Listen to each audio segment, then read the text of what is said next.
My name is Michiel VanderSommen, and I'm the sculptor of the sculptures Elvis Becoming, and before that actually Elvis at 13. I was born in the Netherlands, small town, and I lived there until I was 27 years old. In Virginia, I spent most of my time, and I really started developing my craft because I taught there at a girls' school. I was the head of the art department there, and I made, first it was a hobby, but then it became my profession, and I did many figures and busts and what have you, and figures from those students, because it's a very wealthy school actually. And so that gave me the opportunity, and also the school asked me to do a large life-size sculpture of one of the girls, and it now sits in front of the chapel basically. So that really, I learned a lot there, and from that moment on, I became actually a professional sculptor. I believe I always liked always found it a challenge to put an expression in the sculpture an expression that you cannot explain in words. But the human figure has so much expression if you do it right. And you can tell the whole story by a certain pose. And actually, that's how I got started in this business. I did the dancers, like I said, and they express in a certain way the movement, and I find it a challenge to capture that. I find the pose and the attitude, and I find the pose the most important thing. That try to convey what the sitter is telling you. The mood, to create a mood with the sculpture. I belong to an art organization at some point, and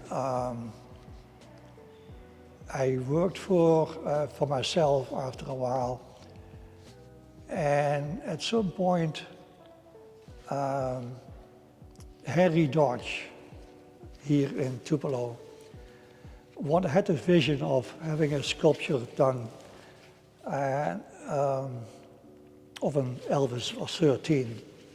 He had the whole pose worked out, etc., etc.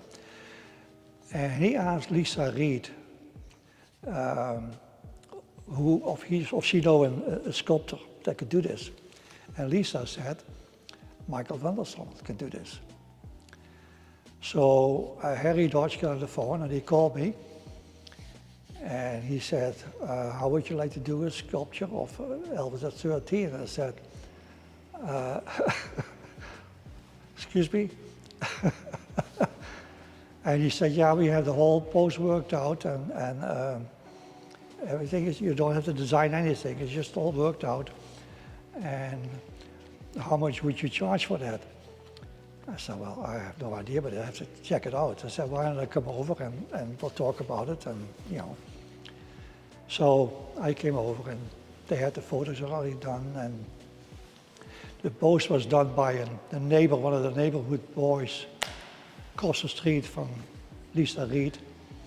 And he posed for in the coveralls made at, bought at Walmart, I believe.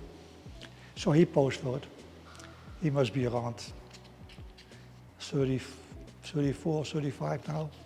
But anyway, yeah, he posed for the sculpture. And I had to give him a price, of course. So I went out like you usually do. You ask foundries how much they charge for the casting, because that's what my price is based on. And he gave me a contract and about the royalties and things like that, and how it's going to be divided up. So that's the whole process. But yeah, I did. That's why I got the sculpture. via Lisa Reed and Harry Dodge. It took me about 3 or 4 months, I think, in clay, and then have it cast in bronze later on was another.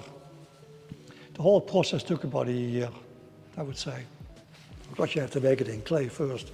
A large sculpture is an armature, and you make the mold, and then via the lost wax process you make the bronze sculpture, which is done somewhere else, of course.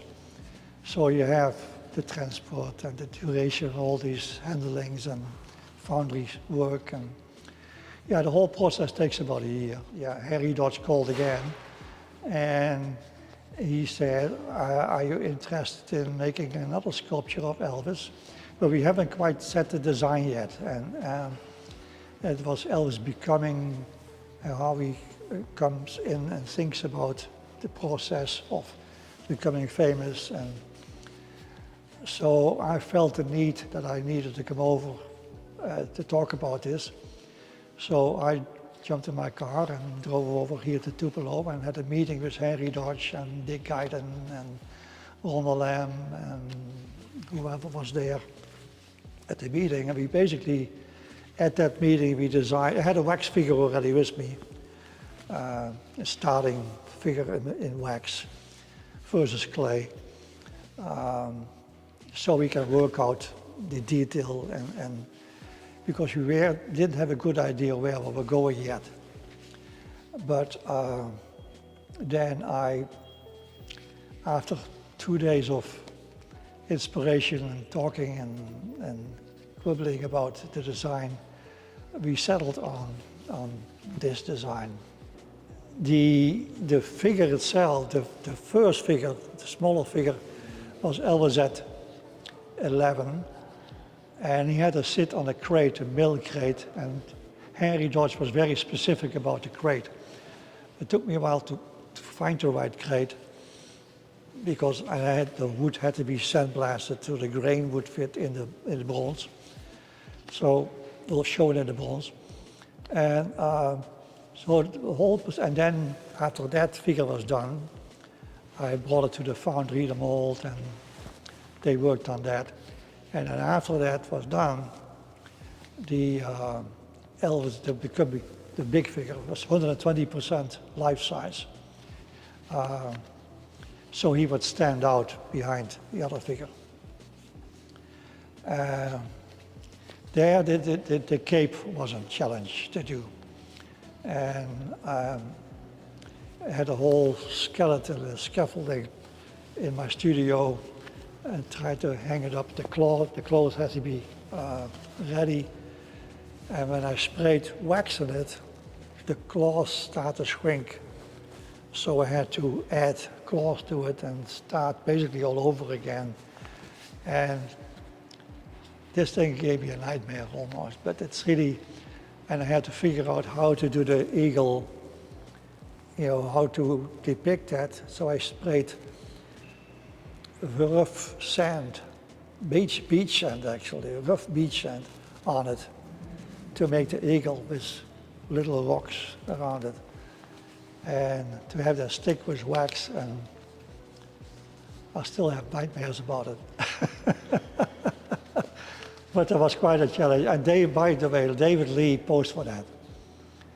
David Lee was very gracious, and because I came here to Tupelo and I said, I really need a better, model. I cannot just take it from do the pens like this and the pens like that. And I went to Memphis to figure that out. And I came here and I said, I have to have somebody that has an outfit like that. And I believe Ron Lamb or the guy, one of the two, said, why do we ask David Lee? And I said, okay, I don't know the man, but that's fine. So I talked to David Lee, and he said, well, we just meet over there. And we met at a church parking lot somewhere. And he just stood there, and he said, okay, like this. And I took photographs all over this. And they were very nice, very, very nice about it. And I just took all the pictures there, and he stood there in his church parking lot. And from that moment, I was on my way. I was here several months ago. See, the previous director was Dick Guyton from Birthplace. And Roy Turner took over. And I felt it was my best interest to just drive over there, introduce myself, because I have some stakes in the sculptures and things like that. So I felt the need to just introduce myself. So I drove to Tupelo, and I saw Roy, introduced myself, and we talked for a while. But then he said, let's go to the museum. Maybe the museum is interested in having a show one time. I said, well, I don't have really that much to show actually, but I do kind of semi-retired. I do busts and I have some figures around, but I'm not sure if they're appropriate for the Tupelo Museum. He said, let's go over there. So I saw Sally, and I told Sally, she said, you have some sculptures? I said, I love the show, but I really don't, if you like, I have some nude bronzes that I have been working on for the last 3 years actually. But if Tupelo is ready for it, I don't mind showing them. I also have other sculptures that I've done before that I have around my house that I can just have for sale, because I'm really retired and I don't really have any need for those sculptures anymore. So she said, okay, we'll do a show for you. And here I am.